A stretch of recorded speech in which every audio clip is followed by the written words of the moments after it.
Okay, so in our last video, we reached this point where we now have a functional form that describes, again, looking back, we have an ensemble of our systems, and we want to know what fraction of those systems is at a given energy. And we see that the number of systems under that, given that with a given energy, is dependent on the energy, but it's this exponential dependence that satisfies all the properties that we need it to in terms of differences in energy and things like that. So now we'd like to find what are the values of C and beta. Beta, I'm just going to tell you what it's equal to, but C we can find pretty straightforwardly. So from this equation here, let's add up both sides over all the values of j.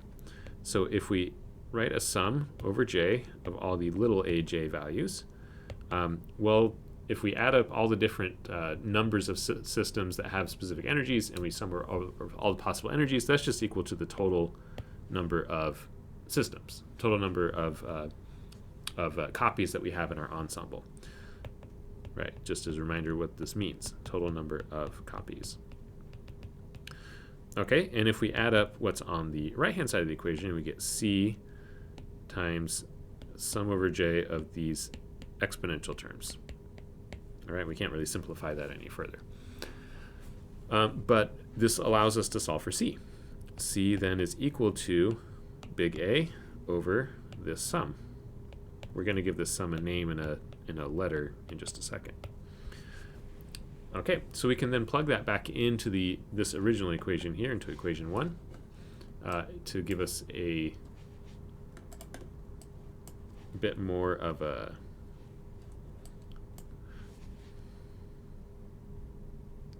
sorry, just having some malfunctioning here. It's just zooming instead of panning. All right, but we can plug this back into equation 1. There we go.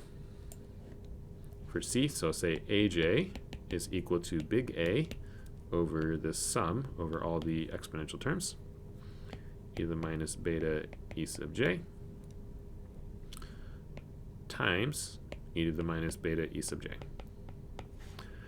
Okay, and then we can rearrange this equation to write AJ over A is equal to the e to the minus beta e sub j divided by the sum over all the energies of these exponential terms. Pretty soon we'll know that these are called Boltzmann factors. Okay, and this equation here is actually really important once we recognize something. And that's what's happening on the left-hand side of the equation.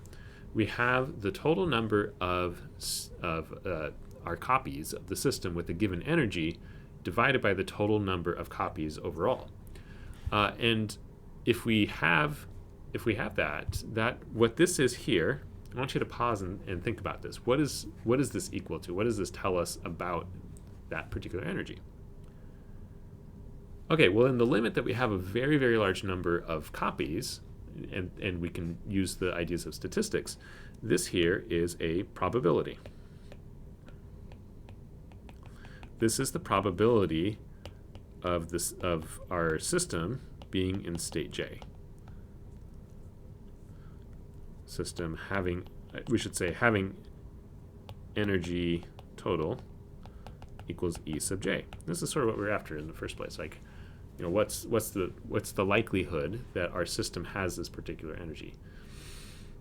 Okay, and so we can then call this the probability, call it P sub J.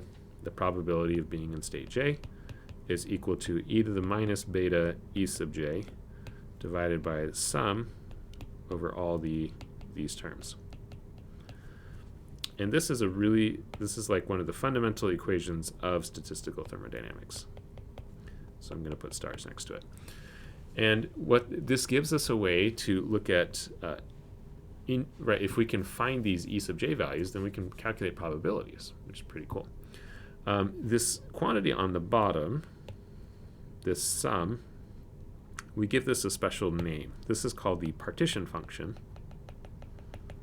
because it tells us how energy is partitioned among different energy levels in our system. That's according to this equation here. And we give it the symbol capital Q. We're going to encounter little q later. But capital Q is equal to this sum. Oh, come on. Stop that. I think it's trying to reject my palm.